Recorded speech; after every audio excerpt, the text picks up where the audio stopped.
हमारे प्रिय आत्मन, ओम स्वस्ति अस्तु। नए वर्ष की आपको बहुत बहुत शुभकामनाएं, बहुत बधाइयाँ, हार्दिक आशीष। वैसे तो हमारा वर्ष जो है वो चैत्र प्रतिपदा से प्रारंभ होता है। जो संवत्सर हमारा प्रारंभ होगा वो 13 अप्रैल 2021 से होगा, लेकिन दुनिया अभी ये अंग्रेजी कैलेंडर का वर्ष भी मनाती है।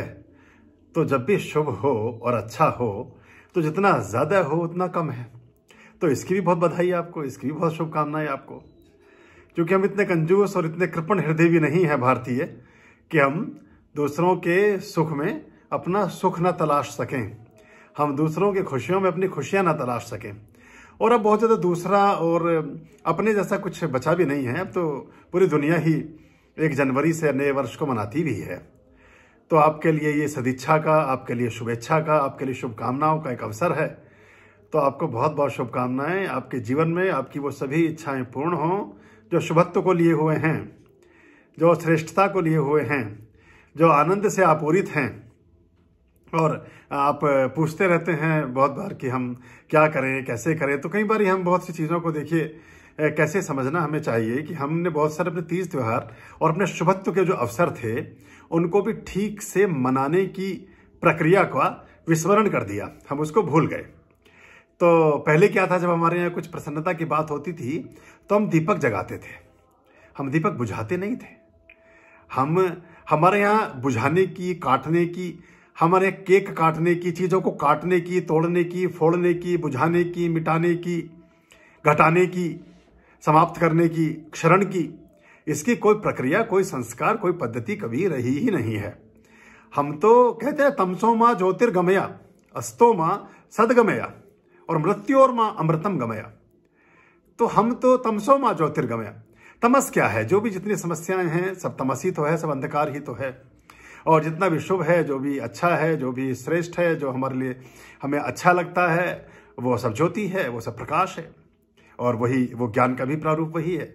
तो कोशिश करें कि मोमबत्तियों को ना बुझाएं, दियों को ना बुझाएं, दियों को जगाएं। और सबसे अच्छा एक परंपरा हमने बहुत वर्ष पहले शुरू की थी, बहुत तेजी से लोग उसको धीरे धीरे अडॉप्ट कर रहे हैं। अपने जन्म दिवस पर कोई ना केक काटें। देखिए, मूंग की दाल का हलवा बनाओ, सूजी का हलवा बनाओ, गाजर का हलवा बनाओ, आटे का कड़ा प्रसाद बनाओ, बहुत तरह की मिठाइयाँ हमारे यहाँ इतनी। देखिए, पश्चिम में क्या था, पश्चिम वालों के पास बहुत कम विकल्प हैं। तो वो 2-3 तरह की पेस्ट्री हो गई, केक हो गया, कुछ ऐसा करके उनका काम खत्म हो जाता है। हमारे यहाँ तो मिठाइयों पे आप आएंगे तो फिर तो 56 प्रकार के भोग हैं, 34 प्रकार की उनमें मिठाइयाँ हैं। तो आप उसको गिनते चले जाएंगे, और अब 34 की आप तो वो कई सौ हो गई हैं। तो आप उसको बनाएं, उसको बांटें, उससे शुभत्व का विस्तार होता है, वो अच्छा रहता है। ऐसे ही आप दिए ना बुझाएं, दिए जगाएं। ये शुभ का मौका है। चाहे नया साल हो, चाहे नया जन्मदिन हो, चाहे कोई नया अवसर हो, चाहे हम कोई नई गाड़ी खरीदें, चाहे हम किसी नए घर में जाएं, हमें दीपक जगाने चाहिए। अभी जैसे 2021 वर्ष है तो इसमें आप कम से कम 21 दीपक प्रदीप्त करें, और 21 दीपक प्रदीप्त करके आप जो है वर्ष का स्वागत करें। 31 दिसंबर की रात को कर सके तो भी ठीक है, 1 जनवरी की रात को कर सके तो भी ठीक है, 1, 2, 3 जनवरी जब तक आप मनाना चाहें मनाएं। ये जगाने से बहुत अच्छा होगा, आपके आसपास में शुभत्व का विस्तार होगा। शंख बजा करके नए वर्ष का स्वागत करें, चाहे चैत्र प्रतिपदा का वर्ष हो, चाहे एक अंग्रेजी कैलेंडर का वर्ष हो।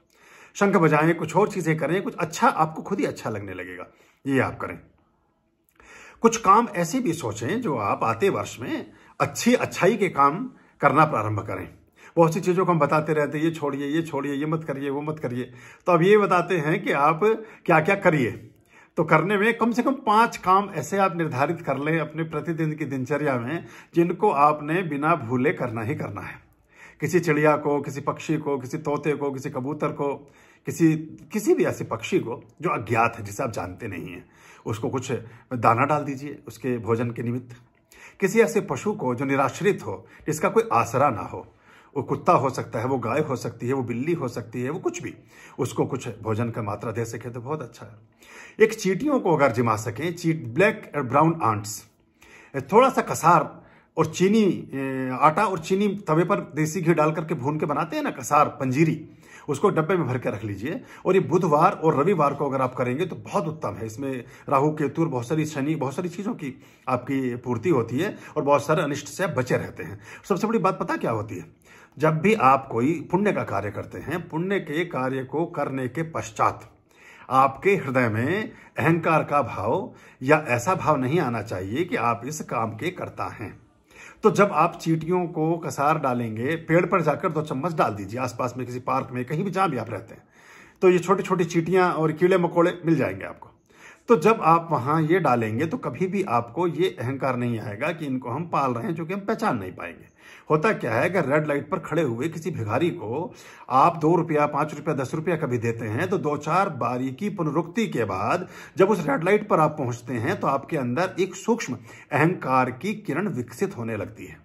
आपको लगने लगता है कि मैं तो देखो इसको हर बार पैसे देता हूं, देखो ये मेरे पैसे से क्या कर रहा है, ये तो सभी से मांगता है, ऐसे विचार आने लगते हैं।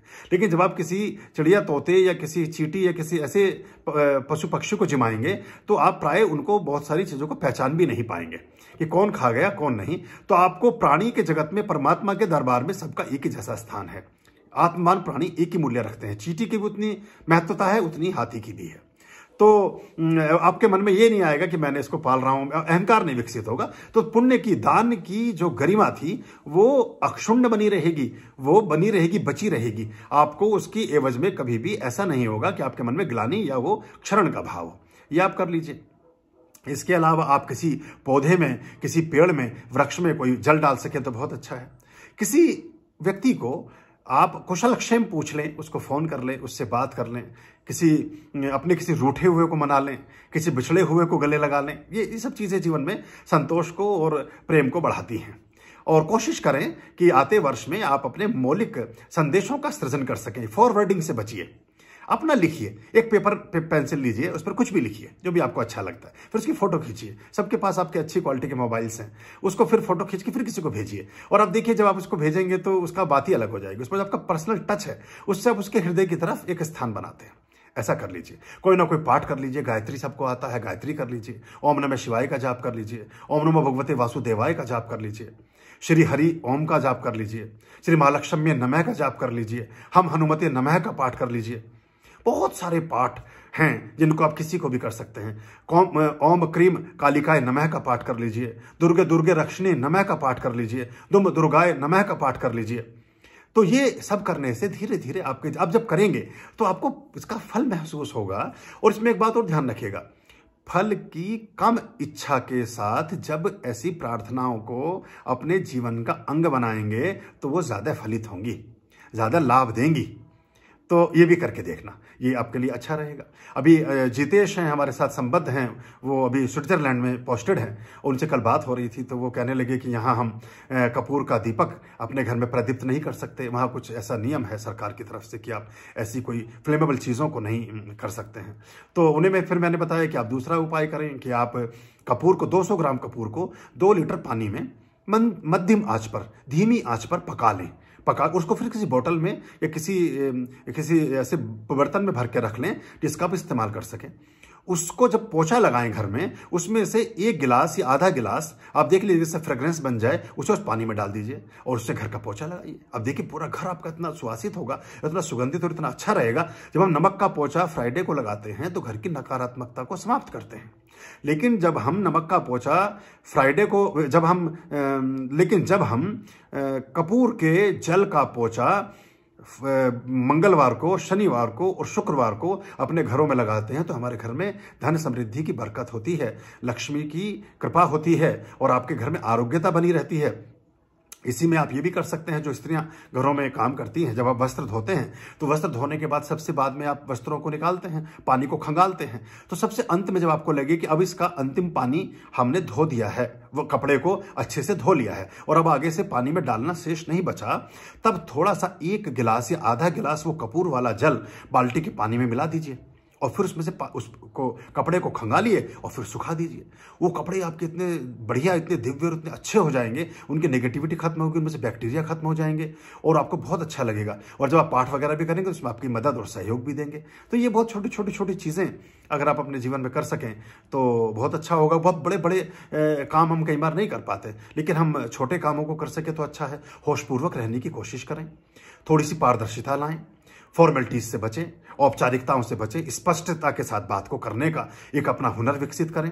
जब आप स्पष्टता के साथ अपनी बात को कहना प्रारंभ करते हैं तो आपके साथ, आपकी छवि के साथ लोग वैसे ही तालमेल बैठाना प्रारंभ कर देते हैं। आप याद रखना कि सबको खुश करने वाले से कोई खुश होता नहीं है, लेकिन जो स्वयं को खुश करके चलता है फिर परिस्थितियां और व्यक्ति और विचार उसके साथ अपने एक तालमेल बैठा लेते हैं, एक तालमेल बना लेते हैं। तो ये छोटी छोटी बातें आपके जीवन में सुख का हेतु हो जाएं। आप प्रकृति के साथ जुड़ने का प्रयास करें, कुछ पौधारोपण करें, कुछ पौधे लगाएं, उड़ते हुए पक्षियों के उड़ान को देखें, बहती हुई हवा की सरसराहट को अनुभूत करें, संगीत की मध्यम बहती हुई तरंगों को आत्मसात करने का प्रयास करें। ये हमारे जीवन को बदलने की सब कीमियां हैं। ये हमारे जीवन को बदलने का एक बड़ा अच्छा उपाय है। उगते हुए सूर्य को देखें, उगते हुए सूर्य की रश्मियों को अपने जीवन में आत्मसात करने का प्रयास करें। तो इस सब से आपके जीवन में एक बड़ी अच्छी गौरव गरिमा का उदय होगा। जब फुल मून हो तो फुल मून को देखें, आकाश है, स्वच्छ आकाश है तो आकाश को देखें, और अपनी खिड़की से ना देखें, खुले आकाश को खुले पन में ही देखें, बाहर से ही देखें, क्योंकि जितना आपका कैनवस होगा उतना ही आपका चित्र बनेगा। तो ये छोटी छोटी कुछ बातें। अपने स्वास्थ्य का ध्यान रखें, ताजी चीजें खाएं, प्लास्टिक से बचें, माइक्रोवेव ओवन वगैरह का बिल्कुल इस्तेमाल ना करें, ये इंडक्शन चूल्हे का बिल्कुल प्रयोग ना करें। ये हमारी सारी प्रोटीन, सारी चीज़ों को समाप्त कर देते हैं। हो सके तो बर्तन में जिसमें आप गर्म खाना है, सब्जी, रोटी, खीर, चावल, दाल कुछ भी खाते हैं, अगर कांसे का हो सके तो अति उत्तम है। उसमें 98% जो है प्रोटीन और चीज़ें जो हैं, खाने के मिनरल्स और विटामिन प्रिजर्व रहते हैं। ऐसा करके देखें, इसको करें। पैसे पकाने में भी ध्यान रखें, पकाने में कोई भी एल्यूमिनियम की चीज़ का इस्तेमाल ना करें। गर्म चीज़ जो 30 डिग्री से अबव है उसको कभी प्लास्टिक में ना रखें। शहद को कभी भी बहुत गर्म पानी में या गर्म दूध में डाल के ना पिएं। जैसे आजकल सर्दी है, लोग बहुत शहद का और उसका इस्तेमाल करते हैं, लेकिन 30 डिग्री से अबव जो शहद है वो फिर नुकसान करता है, उसका लाभ नहीं मिलता। बहुत गुनगुने, हल्का सा ठंडा उसका उतर जाए, उसमें डाल करके आप उसको इस्तेमाल कर सकते हैं। तो ये छोटी छोटी चीज़ें आपके इम्यून को बेहतर करती हैं। स्त्रियां हल्दी और धनिया को बढ़ाएं। अगर आप कोरिएंडर पाउडर, जो धनिया का पाउडर है, उसको अपने खाने की मात्रा में बढ़ा देंगी तो कभी भी आपको गर्भाशय से संबंधित कोई भी प्रॉब्लम नहीं होगी। यूट्रस और ब्रेस्ट से रिलेटेड कभी कोई प्रॉब्लम नहीं होगी। हल्दी में कुकरमिन होता है, एंटी कैंसरिक है, हमारी रोग प्रतिरोधक क्षमता को बढ़ाता है, उसको बढ़ाएं। और हल्दी घर में लेकर के इमाम जस्ते में कूट करके मिक्सी में क्रश कर लें और उसको डाल करके थोड़ा सा जब इस्तेमाल करते हैं उसकी खुशबू भी अलग होगी।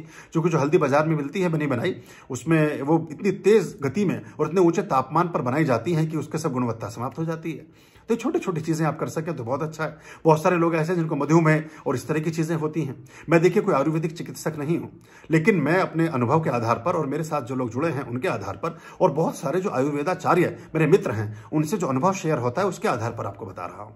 आप अगर गेहूँ, चना और जौ को बराबर मात्रा में बना करके एक आटा पिसवा लें, उसकी रोटी बना करके खाएं, तो शुगर अगर है तो घटते घटते बहुत कम रह जाएगी, और अगर नहीं है तो कभी होगी नहीं, और आप बहुत एनर्जेटिक रहेंगे, आप बहुत सारी चीज़ों से बचे रहेंगे। ये कुछ कुछ बातें जो मुझे ख्याल आई, मैंने सोचा कि नए वर्ष में आपको एक संदेश के रूप में इनसे ये भी हम बात कर लें। क्योंकि नया वर्ष या कोई भी वर्ष या कोई भी क्षण तभी शुभ और अच्छा लगता है जब हमारे जीवन में सुख और आनंद हो, शांति और संतोष हो, समृद्धि, और हमारे जीवन में सब तरह के, सब तरफ से आने वाली जो समाचार हैं वो शुद्ध हों, शुभ हों, तो जीवन अच्छा होने लगता है। प्रसन्न रहिए, खुश रहिए, स्वस्थ रहिए, आपका जीवन बहुत गतिमान हो, आपका जीवन बहुत प्रगतिमान हो, और आप हमेशा और निरोगी रहें, सुखी रहें। ओम स्वस्ति अस्तु।